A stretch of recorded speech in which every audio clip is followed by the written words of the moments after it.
Ci sono dei dati importanti perché il Veneto importa da quell'area geografica lì 10,7 miliardi, il 15% del totale delle importazioni regionali.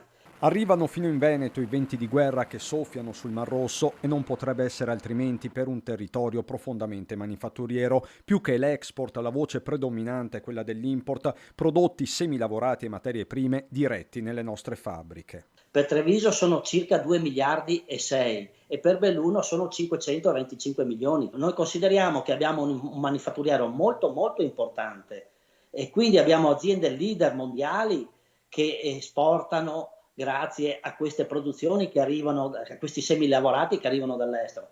Però sono a rischio posti di lavoro.